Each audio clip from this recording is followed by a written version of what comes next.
पहला प्रश्न है कि बिहार से प्रकाशित होने वाला पहला हिंदी दैनिक समाचार पत्र कौन सा था। ये बीपीएससी में और बिहार दरोगा में पूछा गया प्रश्न है। बताएंगे सभी इसका आंसर क्या होगा। बिहार बंधु, सर्वहितैषी, आर्याव्रत या फिर प्रदीप। क्या हो जाएगा इसका सही आंसर। चलो एक के साथ सब लोग जा रहे हैं बिहार बंधु, है ना। अब देखो न्यूज़पेपर को लेकर थोड़ा सा आप सभी को ध्यान रखना है, ठीक है। क्वेश्चन पूछा हुआ है हिंदी समाचार, है ना, पहला हिंदी, लेकिन हिंदी में भी दो क्वेश्चंस आपके बनेंगे। क्या बनेंगे, एक बनेगा कि दैनिक में कौन सा था ये बता दो, और एक बनेगा आपका साप्ताहिक। क्या बनेगा, एक बनेगा आपका साप्ताहिक। तो अगर पूछता कि बिहार से प्रकाशित होने वाला पहला साप्ताहिक न्यूज़पेपर कौन सा था, तब आप बताते बिहार बंधु। क्या बताते, आप बताते बिहार बंधु। लेकिन यहां पर तो पूछा गया है दैनिक, और दैनिक जो था वो था आपका सर्वहितैषी। कौन सा, तो सर्वहितैषी जो न्यूज़पेपर था ये आपका पहला हिंदी का दैनिक न्यूज़पेपर था। अर्थात सही आंसर क्या होगा, सही आंसर होगा हमारा ऑप्शन बी। और आप में से सब बस ऑप्शन ए के साथ सब जा रहे थे, ठीक है ना। तो ध्यान रखना, यहां गलती हो गई कोई दिक्कत नहीं, इसके बाद से आपकी गलती नहीं होना चाहिए, ठीक है ना। क्लियर। अगर बात करें हम किसकी, सर्वहितैषी की, तो 1890 के आसपास क्या किया गया था, इसका प्रकाशन जो है यहां पर शुरू किया जाता है, ठीक है। और वही बात करें साप्ताहिक वाला बिहार बंधु, तो ये इससे पहले ही शुरू हो गया था। इसकी शुरुआत जो की गई थी 1872 ईस्वी में, ठीक है। कब, 1872 ईस्वी में इसकी शुरुआत की गई थी, ठीक है। वही बात करें हम आर्यावर्त की, तो आर्यावर्त भी हमारा न्यूज़पेपर था।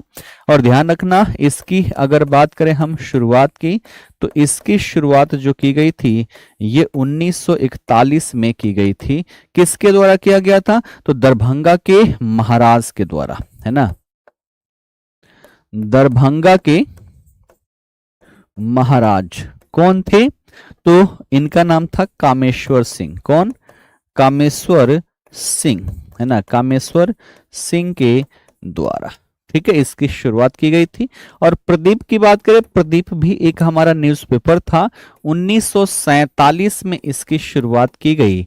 और किसके द्वारा, तो सर्चलाइट का आप सभी ने नाम सुना होगा, है ना। किसका, सर्चलाइट का। तो सर्चलाइट का ही ये क्या था, हिंदी संस्करण था, जिसे नाम दिया गया था प्रदीप, ठीक है ना। क्लियर, बड़े आगे। चलो अगला प्रश्न देखो कि द बिहार हेराल्ड के संस्थापक कौन थे जिसने बिहार में अंग्रेजी पत्रकारिता की नींव रखी। सच्चिदानंद सिन्हा, हसन इमाम, महेश नारायण या फिर गुरु प्रसाद सेन। बताएंगे द बिहार हेराल्ड के संस्थापक कौन थे जिसने बिहार में अंग्रेजी पत्रकारिता की नींव रखी हुई थी। क्या होगा इसका आंसर, सही बताएंगे। चलो यहां पर बड़ा कंफ्यूजन चल रहा है, कोई ए कह रहा है, कोई बी कह रहा है, कोई सी, है ना। अच्छा डी भी है, चारों ऑप्शन आ रहे हैं, कोई ना कोई तो यहाँ पर सही होगा ही, ठीक है। अगर हम यहाँ पर सही देखें तो जितने लोग डी वाले हैं सब यहाँ पर बिल्कुल सही हैं। अगर बात करें इसके संस्थापक द बिहार हेराल्ड के, तो वो थे गुरु प्रसाद सेन, ठीक है। कब शुरुआत इसकी की गई, तो 1875 में, है ना। 1875 में कहां से, तो पटना से। कहां से, तो पटना से इसकी यहां पर शुरुआत की गई थी। इसका उद्देश्य क्या था, हिंदी वालों का उद्देश्य था कि हिंदी पत्रकारिता के माध्यम से भारतीय लोगों में राष्ट्रीयता की भावना जागृत करना, और वही काम इंग्लिश पत्रकारिता के माध्यम से इसके द्वारा किया गया, द बिहार हेराल्ड के द्वारा किया गया था, ठीक है। और इसके संदर्भ में याद रखना कि जो द बिहार हेराल्ड था, क्या क्वेश्चन पूछेगा इससे, तो आप लिखोगे बिहार से प्रकाशित होने वाला पहला अंग्रेजी समाचार पत्र, ठीक है। क्या था ये, बिहार से प्रकाशित होने वाला, बिहार से प्रकाशित होने वाला पहला अंग्रेजी समाचार पत्र, ठीक है। कौन सा था, तो वो था द बिहार हेराल्ड, ठीक है ना। क्लियर। वही बात करें सच्चिदानंद सिन्हा की, ना। तो इनके संदर्भ में आप सभी को कई सारी चीजें याद होगी। सबसे पहली बात कि जो हमारा संविधान सभा स्थापित किया जाता है उसके पहले अस्थायी अध्यक्ष कौन बनाए जाते हैं? सच्चिदानंद सिन्हा। इनकी बात किए तो दो जो हमारे यहाँ पर द सर्चलाइट न्यूज़पेपर था उसकी स्थापना में इन्होंने अहम भूमिका यहाँ पर निभाई हुई थी। महेश नारायण की बात करें तो इनके संदर्भ में एक चीज याद रखना जो मोस्ट इंपॉर्टेंट है, ठीक है ना। इन्होंने एक न्यूज़पेपर की शुरुआत की थी जिसका नाम क्या था? उसका नाम था द बिहार टाइम्स। क्या नाम था? इसका नाम था द बिहार टाइम्स, ठीक है। ये न्यूज़पेपर अगर पूछे कि इसकी शुरुआत किसने की तो अब क्या बताओगे? आप बताओगे यहां पर महेश नारायण। कब शुरू किया गया था? 1894 में। कब? 1894 में इसकी शुरुआत की गई थी। और आप सभी को पता होगा कि इसी बिहार टाइम्स के द्वारा जो हमारा पृथक बिहार आंदोलन है ना, पृथक बिहार आंदोलन, इसको यहां पर क्या किया गया? और तीव्र किया गया, है ना। पृथक बिहार आंदोलन के लिए सबसे ज्यादा प्रयोग किया जाने वाला न्यूज़पेपर जो रहा यहां पर बिहार टाइम्स रहा था, ठीक है। क्लियर? आओ बढ़ते हैं आगे। अगला देखो, अगला कह रहा है कि सर्च लाइट समाचार पत्र के पहले संपादक कौन थे? मुरली मनोहर प्रसाद, सैयद हैदर हुसैन, महेश्वर प्रसाद या फिर श्री कृष्ण सिंह? बताएंगे इसका आंसर क्या होगा?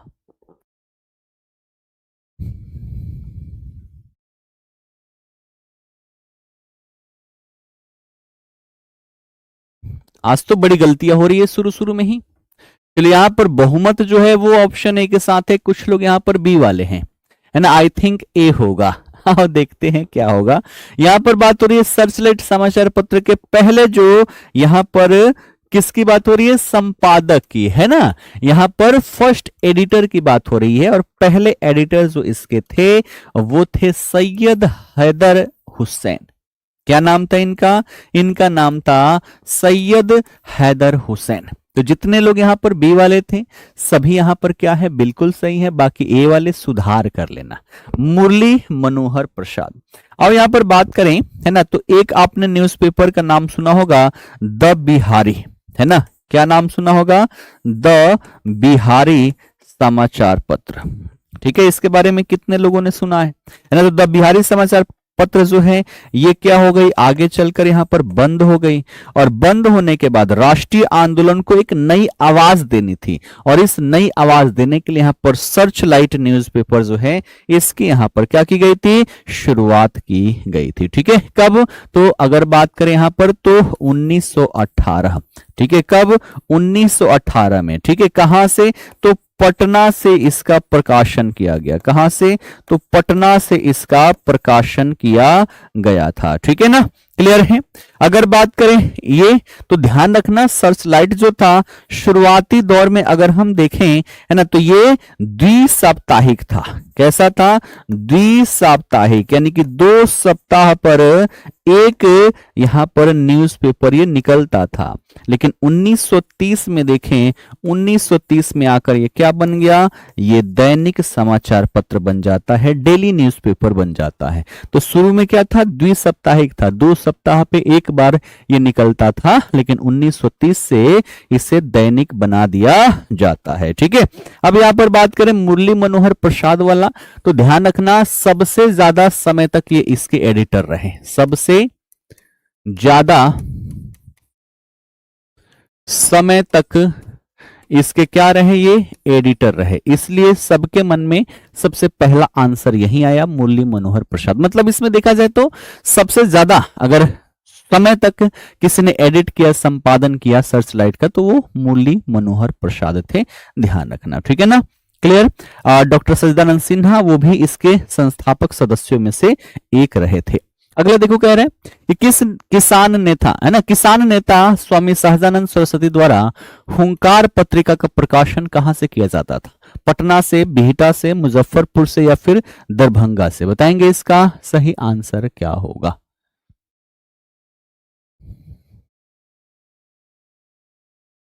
अच्छा, तीसरे का आंसर ये नहीं ना, बता तो दिया, पूरा समझा दिया, उसके बाद भी ए लगाओगे तो फिर कैसे होगा। अगर पूछता सबसे महत्वपूर्ण संपादक, तब आपका ऑप्शन ए होता, लेकिन क्या पूछा था? पहले संपादक, है ना, पहले संपादक, इसलिए हमारा ऑप्शन बी यहां पर हुआ। ठीक है, अब बात करें किसकी, है ना, हम बात करें हुंकार की। और हुंकार का जो प्रकाशन किया जाता था कहां से, तो हुंकार का प्रकाशन होता था आपके पटना से। ठीक है, आपके पटना से। ठीक है, कब कब हुआ, तो 1940 के दशक में इसकी शुरुआत हुई और पटना से क्या किया गया, इसका प्रकाशन किया गया था। ठीक है, क्लियर। वही बात करें किसकी, स्वामी सहजानंद सरस्वती की, है ना, स्वामी सहजानंद सरस्वती, ट्रिपल एस हो गए। ठीक है ना, अगर इनकी हम बात कर लें तो 1936 में क्या हुआ, कौन सी घटनाक्रम है, तो अखिल भारतीय किसान सभा की स्थापना इन्होंने की। ठीक है ना, क्या की, अखिल भारतीय किसान सभा की स्थापना, किसान सभा की स्थापना इनके द्वारा किया जाता है। ठीक है, कब, 1936 में। ठीक है, अगर इस न्यूज़पेपर के अगर आपसे पूछे सह संस्थापक, है ना, कि सह संस्थापक कौन रहे थे इस न्यूज़पेपर के, तो आप क्या लिखोगे, आप लिखोगे यहां पर सह संपादक होगा ना, माफ करना, सह संपादक अगर यहां पर पूछे तो उनका नाम भी आप याद रख सकते हो, यमुना कारजी, है ना, पंडित यमुना कारजी। ये इसके क्या थे, ये इसके को एडिटर थे, क्या थे, को एडिटर यहां पर थे। ठीक है ना, चलो अगला क्वेश्चन देखो। अगला कह रहा है कि बंगाल के नवाबों में किसने राजधानी मुर्शिदाबाद से हटाकर मुंगेर में स्थापित की थी, बताएंगे। मुर्शिद कुली खान, अलीवर्दी खान, सिराजुद्दौला या फिर मीर कासिम, क्या होगा इसका आंसर। चलो, कोई ए कह रहा है, कोई डी कह रहा है। ठीक है ना, ए वाले कहां से सही होंगे, ए वाले कहां से सही होंगे, कल भी हमने इसके बारे में बात किया था। इसकी शुरुआत होती है कहां से, तो प्लासी के युद्ध से। ठीक है ना, 1757 में एक युद्ध हुआ जिसे क्या कहा गया, इसे कहा गया प्लासी का युद्ध। क्या कहा गया, प्लासी का युद्ध। और इस युद्ध के माध्यम से मीर जाफर बंगाल का शासक बना। मीर जाफर क्या बना, बंगाल का शासक बना। ठीक है, लेकिन जब ये अंग्रेजों की डिमांड को पूरा नहीं कर सका, परिणामतः 1760 में, है ना, 1760 में अंग्रेजों ने इसी के दामाद मीर कासिम को शासक बनाया, है ना, मीर कासिम को इन लोगों ने क्या किया, शासक बनाया। और मीर कासिम जो था एक महत्वाकांक्षी शासक था। इसने देखा था कि अंग्रेजों ने कैसे मेरे ससुर जी के शासन प्रशासन में हस्तक्षेप किया, इसलिए इसने बोला कि नहीं, ऐसे तो मैं होने नहीं दूंगा। परिणामतः 2 साल बाद यानी कि 1762 में इसने क्या किया, राजा बनते ही राजधानी स्थानांतरित कर दी। क्या कर दी, राजधानी परिवर्तन कर दी। और राजधानी परिवर्तन करके कहां ले गया, ये ले गया मुंगेर। ठीक है, फिर इसकी किलेबंदी भी कर दी। मुंगेर में देखे तो इसने क्या किया, तो तोप व बंदूक बनाने की फैक्ट्री, है ना, तोप व बंदूक बनाने की इसने क्या की, फैक्ट्री स्थापित की। अपनी सेना जो है ना, सेना को इसने क्या किया, ट्रेंड किया। कैसे, तो यूरोपीय पद्धति जो है उसके आधार पर इसने ट्रेंड किया। और अंग्रेजों को अब लगने लग गया कि भैया ये बड़ा खतरनाक आदमी है ना, गलत आदमी का हमने क्या कर दिया, राजा बना दिया। और अब क्या होगा, दोनों में मनमुटाव की स्थिति होगी और धीरे धीरे दोनों के बीच में एक युद्ध होगा, उदवा नाला का युद्ध। ठीक है, कौन सा युद्ध होता है, युद्ध होता है आपका उदवा नाला का युद्ध। ठीक है, ये युद्ध कब होगा, ये युद्ध होगा आपका 1763 में। और इसमें क्या होगा, इसमें मीर कासिम पराजित होगा। ठीक है, मीर कासिम पराजित होगा। फिर ये जाएगा, है ना, अवध और मुगलों के साथ मिलकर संयुक्त सेना बनाएगा और फिर यहां पर युद्ध होगा जिसे बक्सर का युद्ध कहा जाता है। और इस बक्सर के युद्ध में अंग्रेजों की निर्णायक जीत होती है और उसी से यहां पर शासक बन बैठते हैं। ठीक है, तो ये पूरी यहां पर कहानी थी, बात थी यहां पर मुर्शिदाबाद से मुंगेर स्थापित करने की। तो ये किसने किया था, ये मीर कासिम ने किया था। ठीक है, किसने, तो ऑप्शन डी हमारा हो जाएगा मीर कासिम। क्या हो जाएगा, मीर कासिम हो जाएगा। ठीक है ना, आओ बढ़ते हैं आगे। अगला प्रश्न देखो। अगला कह रहा है कि बक्सर का युद्ध हुआ था है ना। अब देखो डेट भी थोड़ा सा ध्यान रखना, क्योंकि इस बार का जो पैटर्न मैंने देखा, चाहे बिहार पुलिस कांस्टेबल की या दरोगा की, बिहार दरोगा में भी डेट आप सभी से पूछे गए हैं, ठीक है ना। तो लगभग 7 से 8 ऐसे क्वेश्चंस थे जिसमें डेट पूछे गए। अब बचवा कंफ्यूज्ड, डेट पर तो उतना ध्यान रहता नहीं है। योजनाओं के डेट तक पूछे गए हैं कि ये योजना कितने तारीख को शुरू हुई थी, महीना सेम है, ईयर सेम है, डेट में 2-4 दिन का हेर फेर है। अब सोचो कितना बड़ा कंफ्यूज करने वाला काम वहां पर किया गया। ठीक है, चलिए यहां पर अच्छा ए और सी दो आंसर आ रहा है, ठीक है ना। ए और सी दो आंसर यहां पर आ रहा है। अगर हम बात करें बक्सर के युद्ध का, तो सबसे पहली बात हुआ कब था, ये था अक्टूबर में, और अक्टूबर में एक ही ऑप्शन है हमारा, है ना, दूसरा कोई ऑप्शन है ही नहीं यहां पर। जून वाले रुक जाओ, जून में कहा हुआ था, ये हुआ था आपका 22 अक्टूबर 1764 को। ठीक है, क्लियर है ना, समझ में आ गई बात।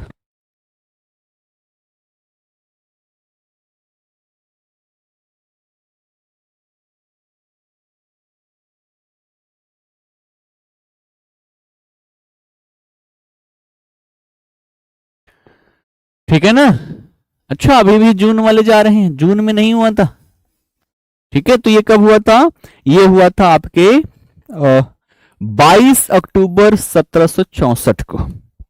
ठीक, और ये युद्ध जो हुआ था किसके किसके बीच में हुआ था, तो एक तरफ थी यहां पर संयुक्त सेना, कौन सी थी, एक तरफ संयुक्त सेना, दूसरी ओर देखे तो दूसरी ओर अंग्रेजी सेना। अंग्रेजों के पास लगभग 3700 के आसपास सैनिक, संयुक्त सेना में 50,000 से भी ज्यादा। कौन जीतेगा बताओ। अब संयुक्त सेना जो है इसका नेतृत्व कौन कर रहा है, इसका नेतृत्व कौन कर रहा है, तो एक बंगाल से जो भाग के गया है उदवनाला के युद्ध में पराजित होकर, क्या नाम है उसका, उसका नाम है मीर कासिम। दूसरा अवध का नवाब है जिसका नाम है सुजाऊ दौला, क्या नाम है, उसका नाम है सुजाऊ दौला। और तीसरा मुगल शासक है जिनका नाम है शाह आलम द्वितीय, क्या नाम है, शाह आलम द्वितीय। ये तीनों क्या कर रहे हैं, इसको लीड कर रहे हैं। अंग्रेजों की ओर से कौन लीड कर रहा है ना, यहां पर सेनापति कौन है, तो यहां पर सेनापति जो है वो है हेक्टर मुनरो, क्या नाम है उसका, उसका नाम है हेक्टर मुनरो। ठीक है, तो ये यहां पर क्या कर रहा है, लीड कर रहा है, और ये यहां पर क्या होगा, ये यहां पर विजयी होगा। ठीक है, जीत जाएगा ये, और भारत की 3 ताकतों को ये एक साथ पराजित करेगा। ठीक है, कई बार क्वेश्चन पूछा गया है कि अंग्रेजों के लिए भारत में सबसे निर्णायक युद्ध निम्न में से कौन सा था। प्लासी का युद्ध भी होता है, लेकिन हमें क्या लगाना है, हमें बक्सर का युद्ध लगाना है। ठीक है, तो ध्यान रखना, भारत में, है ना, भारत में अंग्रेजों के लिए, भारत में अंग्रेजों के लिए सबसे निर्णायक युद्ध, ठीक है, सबसे निर्णायक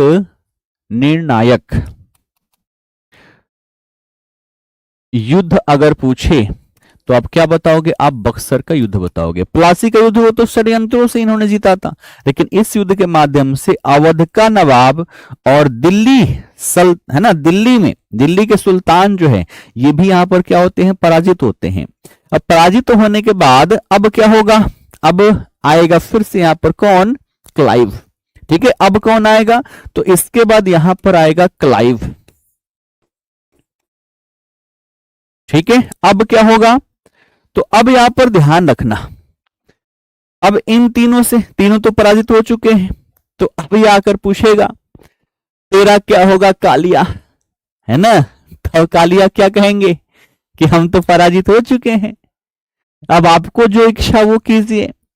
तो इसके पास जाएगा, इससे कोई संधि करेगा, भैया जिसके पास कुछ होगा देने के लिए उसी से तो कुछ लिया जा सकता है, तो इससे कोई संधि नहीं होगी, क्योंकि पहले ही ये बंगाल छोड़ के भाग चुका है, और बंगाल का शासक इस टाइम पीरियड पर कौन है, तो इस टाइम पीरियड पर है मीर जाफर, तो इससे तो कोई संधि नहीं होगा।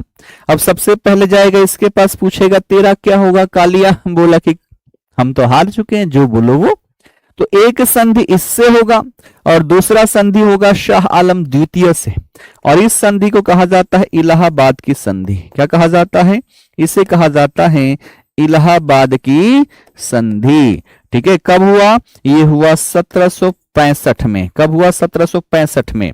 ठीक है, क्लियर। एक 12 अगस्त को होगा और एक 16 अगस्त को होगा। और शाह आलम द्वितीय के साथ जो संधि हुई, इसके माध्यम से बिहार, बंगाल, उड़ीसा, कौन कौन सा? बिहार, बंगाल और उड़ीसा जो है, इन सभी का जो दीवानी अधिकार है ना, यानी कि राजस्व वसूली करने का अधिकार, ये किसको मिल जाता है? ये अंग्रेजों को मिल जाता है। और यहीं से शुरुआत होती है भारत में शोषण की। यहीं से शुरुआत होती है भारत में शोषण की। ठीक है ना। तो बक्सर का युद्ध सबसे निर्णायक युद्ध रहा अंग्रेजों के लिए। अगला देखो, संथाल विद्रोह के नेता कौन थे? सिद्धू कान्हू, बिरसा मुंडा, जगन्नाथ देव या फिर रूपकरण? संथाल विद्रोह के नेता कौन थे? आप सभी बताएंगे। चलिए, ए और बी के साथ जा रहे, बहुमत। अच्छा, दोनों ही बहुमत में है, बी भी है और ए भी है ना। बात हो रही किसकी? बात हो रही यहां पर संथाल विद्रोह के, है ना। बिरसा मुंडा, तो बिरसा मुंडा आंदोलन जो है उसका नेतृत्व इन्होंने किया।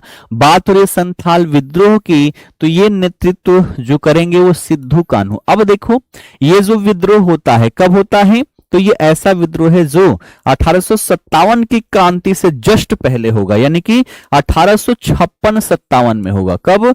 1856-57 में, है ना। 1855-56 कह सकते हैं, है ना। मूल देखे तो इसका 1855-56। 1855-56 में क्या हुआ? युद्ध हुआ। माफ करना, मैं युद्ध बोल रहा हूं, है ना, विद्रोह हुआ। अब देखो, इसमें देखा जाए तो केवल सिद्धू कान्हू ही नहीं, ये 4 भाई थे, है ना। भोगनाडीह के चुन्नू माझी के 4 बेटे और 2 बेटियां थी, और ये 6 के 6 यहां पर नेतृत्व किए, है ना। बेटियां भी कहीं यहां पर कम नहीं रही, क्योंकि यहां पर महिलाओं को भी जोड़ना था, तो उनका भी यहां पर अहम योगदान रहा। ठीक है, तो यहां पर जगह का नाम क्या है? जगह का नाम है भोगनाडीह। ठीक है, वहां के एक व्यक्ति हैं जिनका नाम है चुन्नू माझी, और इस चुन्नू माझी के 4 पुत्र हैं। कौन? सिद्धू, कान्हू, चांद और भैरव। ठीक है, और इन चारों ने क्या किया? चारों ने यहां पर नेतृत्व किया। ये भोगनाडीह, है ना, या यूं कहें कि संथाल विद्रोह हुआ कहां? अगर स्थान की बात करें तो स्थान को हम क्या कहते हैं? दामिन ए कोह। क्या कहते हैं? दामिन ए कोह कहते हैं। ठीक है, दामिन ए कोह, जो राजमहल की पहाड़ियां है ना, इसी को हम क्या कहते हैं? इसी को हम बोलते हैं संथाल परगना। क्या बोलते हैं? संथाल परगना। तो जो राजमहल की पहाड़ी है वही क्षेत्र है, वहीं पर यह हुआ था। और जब अंग्रेजों से संघर्ष होता है तो चांद भैरव जो है, इन दोनों को क्या हुआ? गोली लग गई, और इससे ये क्या हो गई? ये इससे यहां पर शहीद हो जाते हैं। लेकिन सिद्धू कान्हू जो है, इनको पकड़ लिया जाता है और पकड़ के यहां पर फांसी दे दी जाती है। ठीक है, तो भले ही नेतृत्व करता यहां पर कहीं ना कहीं, है ना, मृत्यु को प्राप्त हुए, शहीद हुए, परंतु कहीं ना कहीं ये अंग्रेजों को सोचने पर मजबूर कर देता है, और ये कहीं ना कहीं प्रशासनिक परिवर्तन का नींव यहां पर रख देता है। ठीक है, तो ध्यान रखना, ये था हमारा संथाल विद्रोह। ठीक है, क्लियर है। बिरसा मुंडा आंदोलन की बात कर ले तो इनके द्वारा किया गया था उलगुलान। क्या किया गया था? उलगुलान। उलगुलान का मतलब होता है महान विद्रोह। कौन सा? महान विद्रोह। ठीक है, और इसे क्या कहा जाता है? इसे कहा जाता है बिरसा मुंडा आंदोलन। क्या कहा जाता है? बिरसा मुंडा आंदोलन। ठीक है, और इसकी बात कर लें तो 1895 से लेकर 1900 तक ये विद्रोह आप सभी को देखने को मिलेगा। और इस विद्रोह के आधार पर, चूंकि बिरसा मुंडा आंदोलन बिरसा मुंडा के द्वारा यहां पर नेतृत्व प्रदान किया गया, कम उम्र में इन्होंने वो काम कर दिया कि इनको लोग अब भगवान कहने लग गए। ठीक है, भगवान बिरसा मुंडा आंदोलन। ठीक है ना, भगवान बिरसा मुंडा आंदोलन। युद्ध और विद्रोह में क्या अंतर है? देखो, एक विद्रोह है, क्रांति है, युद्ध है। युद्ध में हम क्या कर रहे हैं? डायरेक्टली लड़ाई लड़ रहे हैं। विद्रोह का मतलब हम उनका विरोध कर रहे हैं। क्रांति का मतलब हम विरोध करके तुरंत यहां पर परिवर्तन ला रहे। एक होता है क्रांति, एक होता है आंदोलन। आंदोलन लंबे स्वरूप तक चलता है ना, लंबी देर तक चलता है।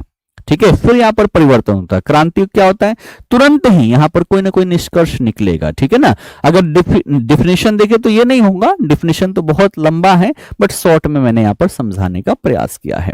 अगला देखो, नालंदा विश्वविद्यालय की सर्वप्रथम पहचान की थी, अलेक्जेंडर कनिंघम ने, स्पूनर ने, मार्टिमर व्हीलर ने, या फिर विलियम जोन्स ने? बताएंगे, नालंदा विश्वविद्यालय की सबसे पहले किसने पहचान की हुई थी?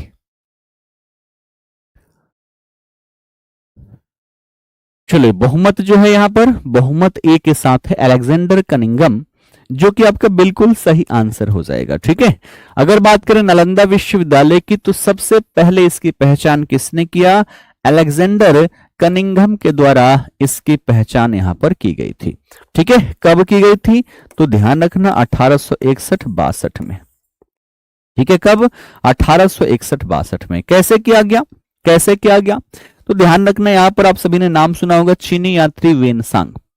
और वेनसांग की जो यात्रा विवरण है, उसी में जो बातें पढ़ी, उसी के आधार पर सटीक उसका लोकेशन अलेक्जेंडर कनिंघम के द्वारा ढूंढा गया। और सटीक लोकेशन कौन सा है? तो एक गांव का नाम है ना, नालंदा में एक गांव है जिसका नाम क्या है? इसका नाम है बड़गांव। ठीक है, बड़गांव। और एग्जैक्ट लोकेशन जो यात्रा वृतांत था वेनसांग का, उसी का अध्ययन करके इसको यहां पर मिलता है। ठीक है, अलेक्जेंडर कनिंघम, इसको क्या कहा जाता है? इसको भारतीय पुरातत्व सर्वेक्षण का जनक कहा जाता है। क्या कहा जाता है?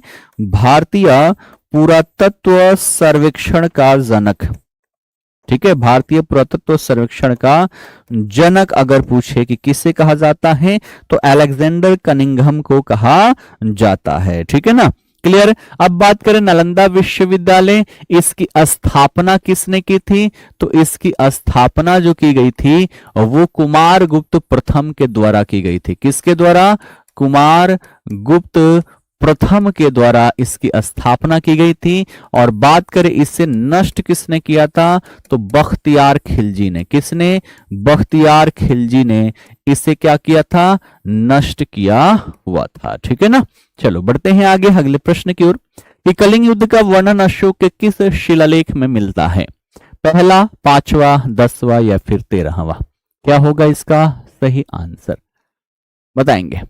ये तो बार बार पूछा गया प्रश्न है ना, बार बार पूछा गया प्रश्न है।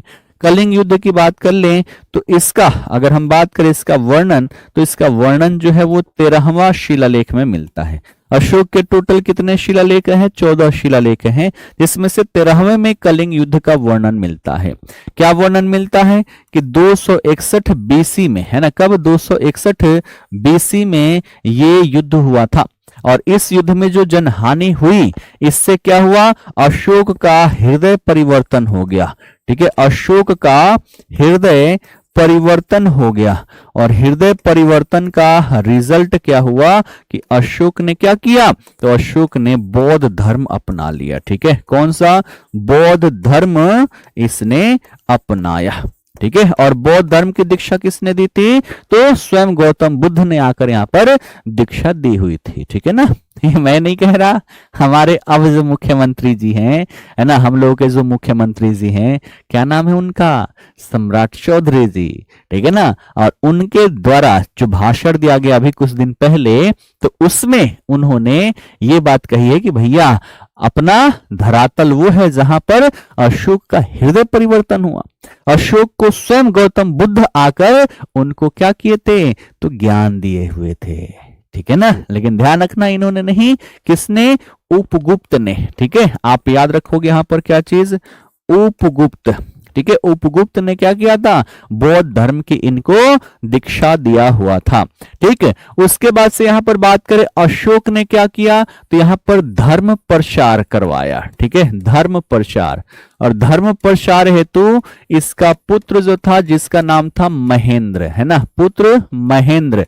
ठीक है, और वही पुत्री कौन? पुत्री का नाम है संघमित्रा। क्या नाम है? संघमित्रा। इन दोनों को कहां भेजा? तो इन दोनों को सिलोन भेजा। और सिलोन जो वर्तमान हमारा श्रीलंका है, उसको सिलोन कहा जाता था, है ना, तो सिलोन इसने क्या किया था? भेजा था।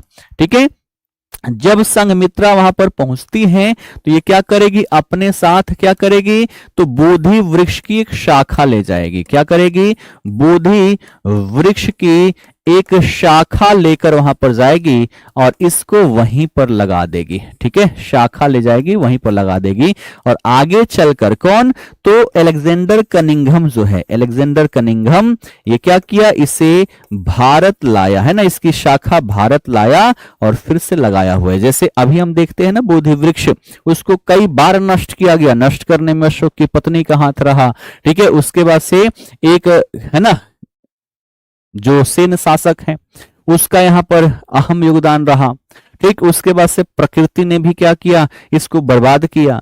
तत्पश्चात फाइनल जो अभी वहां पर वृक्ष दिखता है वो कनिंघम कहां गया, तो वहीं श्रीलंका गया और श्रीलंका से लेकर आया था।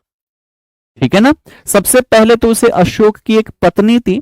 जब अशोक धर्म के प्रचार प्रसार में अपने क्षेत्र को छोड़कर दूसरे क्षेत्र में थे, तब उनकी पत्नी ने क्या किया, इसको कटवा दिया था। ठीक है, लेकिन उसके जड़ से क्या हुआ, जड़ से वहां पर पौधा निकल आता है। ठीक है, लास्ट में लक्ष्मण सेन जो था वो कटवाता भी है, फिर जड़ में आग लगवा देता है कि इससे क्या होगा कि जड़ से भी यहां पर पौधे नहीं निकलेंगे, लेकिन फिर भी पौधा निकल जाता है, फिर पेड़ बन जाता है। फिर आगे चलकर, है ना, आपदा आई, आपदा में ये क्या हुआ, समाप्त हो गया।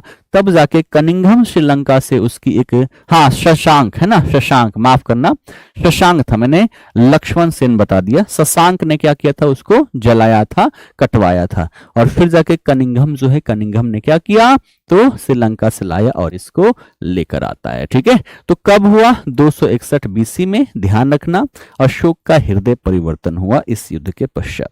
ठीक है, अगर पूछ दे कलिंग का राजा कौन था, है ना, इस समय कलिंग का शासक कौन था, इसका क्या नाम था, इसका नाम था अनंत पद्मनाभ। क्या नाम था, इसका नाम था अनंत पद्मनाभ।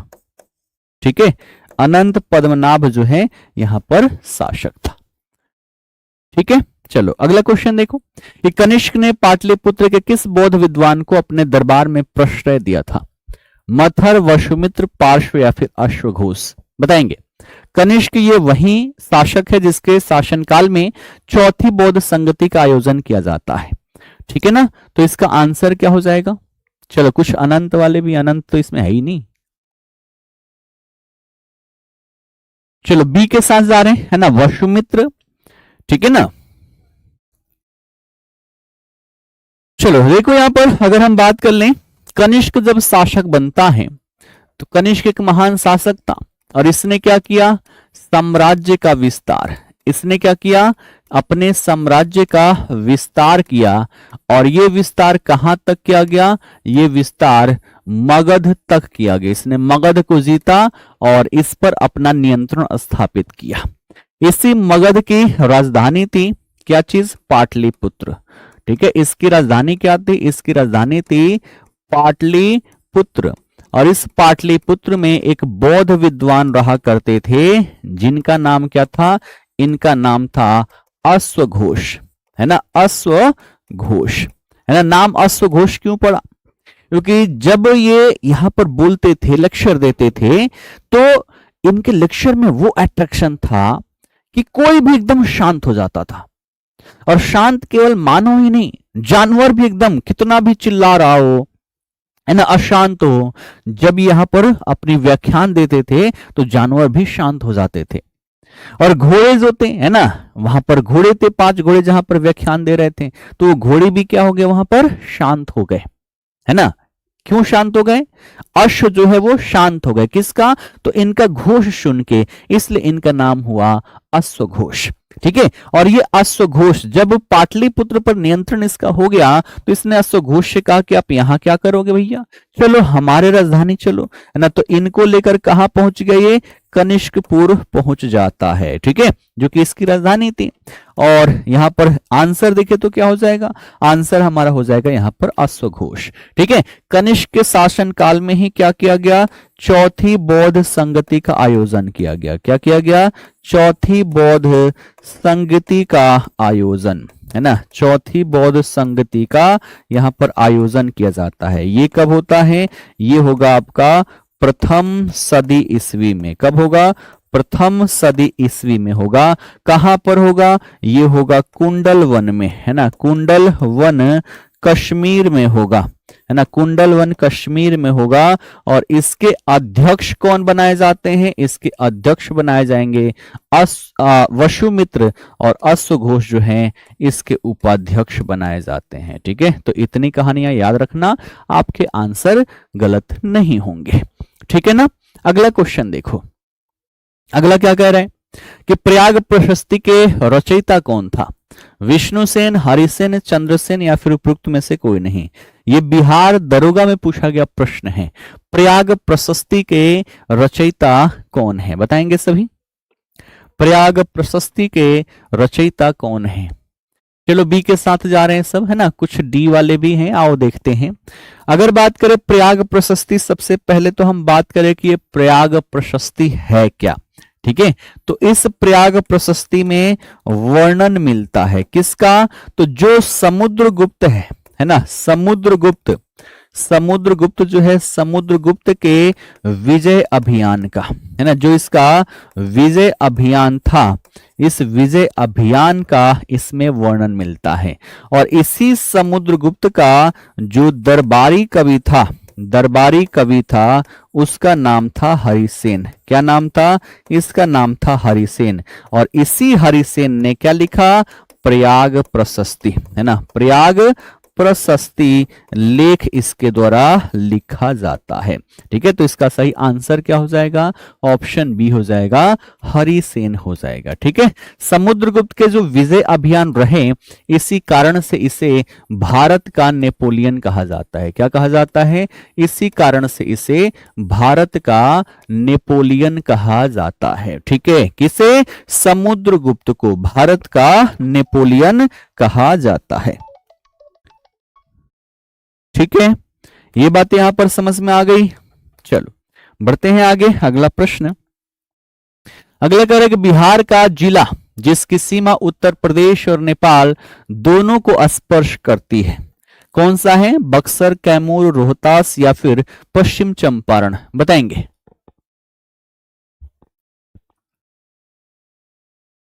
चलिए क्या होगा इसका सही आंसर, डी के साथ सब जा रहे हैं ना। अब देखो 4 जिले तो इस प्रकार का हमने पढ़ा हुआ था। अगर बात करें अपने प्यारे बिहार की, तो ये है अपना प्यारा बिहार, ठीक है। इस प्रकार के 4 जिले हैं जो 2 के साथ सीमा साझा करते हैं।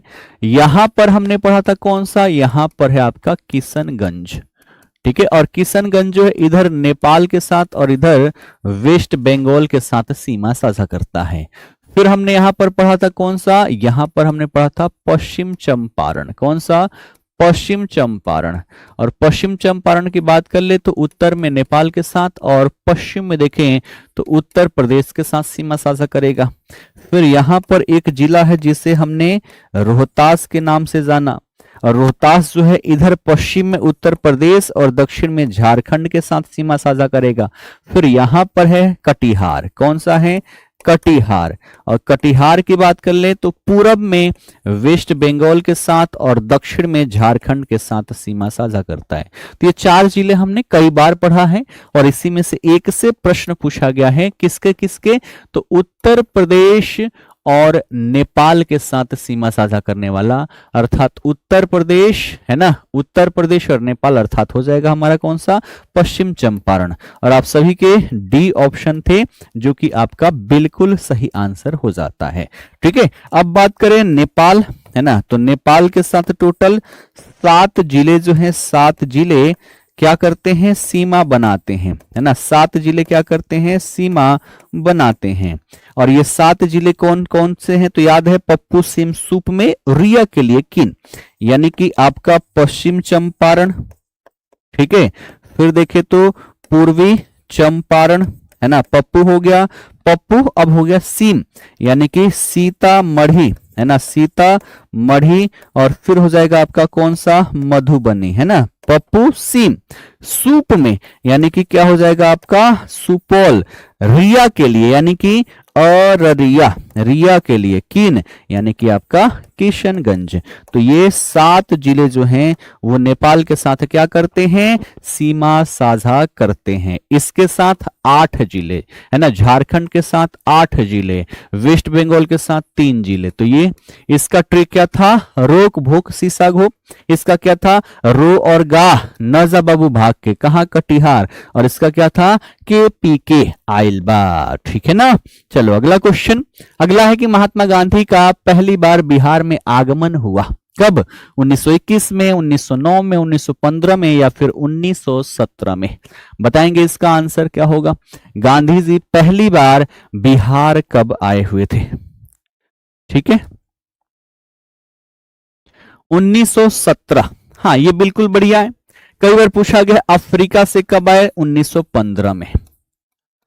ठीक है, अफ्रीका से वापस आए भारत, है ना, वापस आए कब, तो ये आए 1915 में। ठीक है, फिर क्या क्वेश्चन पूछा गया है, वापस आए तो सबसे पहले किससे मिले, तो इनके राजनैतिक गुरु कौन है ना, जो कई बार क्वेश्चन पूछा गया है। राजनैतिक गुरु क्या नाम है, सभी लोग कमेंट करके बताओगे।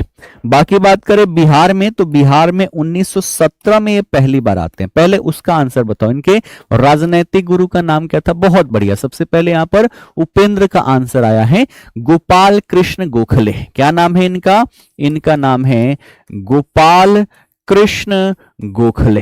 ठीक है, तो सबसे पहले किससे मिलेंगे, गोपाल कृष्ण गोखले से। और गांधी जी एकदम जोश में जाकर बोलेंगे, गुरुजी देखनी, हाँ गुरुजी देखनी, हाँ अफ्रीका में जाकर अंग्रेजों के हम हरा के चले नहीं, अफ्रीका में गई नहीं, वहां अंग्रेज के हरा देनी, अब भारतों में हम हरा दें। गोपाल कृष्ण गोखले बोले कि इतना उतावला मत होगा बबुआ, ये भारत है, अफ्रीका के सिचुएशन अलग रहे, भारत के सिचुएशन अलग रहे। वहां लोग पढ़ल लिखल बा, यहाँ पढ़े लिखे वाला आदमी के ढूंढे जी तो ढूंढला से जल्दी ना मिली। वहां सब कुछ बढ़िया बा, यहाँ गरीबी बा, बेरोजगारी बा, अंग्रेज सब कुछ अपना कंट्रोल में रख ले बड़ा सन। तो सबसे पहले यहाँ इतना उतावला होके आंदोलन चलेला से बढ़िया बा कि पहले भारत के जान ल समझ ल। तो गांधी जी ने कहा कि ठीक है ना, गांधी जी ने कहा बिल्कुल ठीक है। और गांधी जी अब भारत का भ्रमण यहां पर करने लग गए।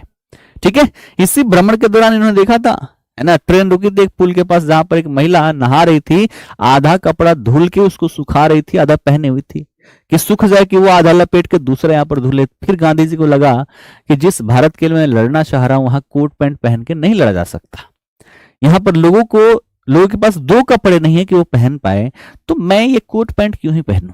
इससे प्रेरित होकर वो एक धोती पहने, आधे में पहनते थे और आधा शरीर में लपेट लेते थे।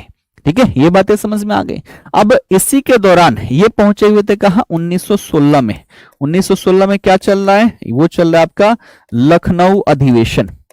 और इस लखनऊ अधिवेशन में तिनकठिया प्रणाली को लेकर कौन पहुंच गए हैं, तो पहुंच गए हैं राजकुमार शुक्ल, है ना। बिहार से कौन पहुंच गए, राजकुमार शुक्ल।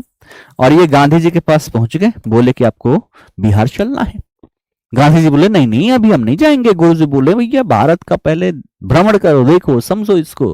राजकुमार शुक्ल बोल रहे ना चलना पड़ेगा, है ना, चलिए हम आपको लॉलीपॉप देंगे, है ना, एल पेनलीवे देंगे। ठीक है, पूरा लालच दे रहे हैं। गांधी जी ने कहा कि ना ना ना ना, लॉलीपॉप हम खाना छोड़ दिए, है ना, हम ना जाएंगे वहां पर। ठीक है, लेकिन इन्होंने कहा कि हम लिट्टी चोखा खिलाएंगे। अब गांधी जी सुन रखे थे भैया लिट्टी चोखा है, मान गए कि ठीक है चलो लिट्टी चोखा खाना। ये हंसने के लिए बोल रहा हूँ, ध्यान रखना, ये मत सोचना कि गांधी जी को ये लॉलीपॉप दे रहे, ये सब कुछ नहीं, है ना। लिट्टी चोखा की बात करें, ये सब कुछ भी नहीं।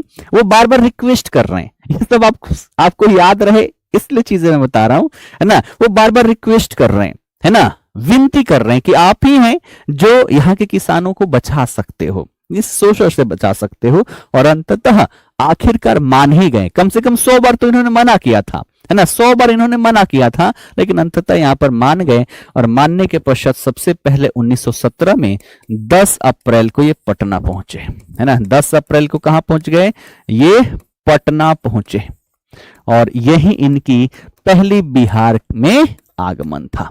ठीक है, उसके बाद से देखा जाए तो 15 को पहुंच जाते हैं कहां, है ना। 10 को पटना पहुंचे, फिर 15 अप्रैल की बात कर ले तो 15 अप्रैल को ये कहां पहुंच जाएंगे, ये पहुंच जाएंगे चंपारण मोतिहारी। ठीक है, और यहीं पर शुरू होगा क्या चीज, चंपारण सत्याग्रह।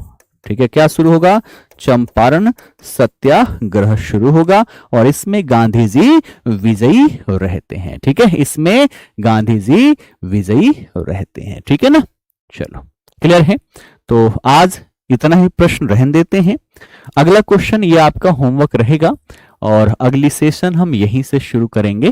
ठीक है ना, कि बिहार राज्य के किस भाग में सबसे पहले और सबसे अधिक वर्षा होती है। इसका आंसर क्या होगा, आप सभी लोग कमेंट बॉक्स में जाकर, है ना, कमेंट बॉक्स में जाकर आप क्या करना, इसका आंसर अवश्य ही देना। बाकी सेशन आप सभी को कैसा लगा कमेंट करके अवश्य बताना।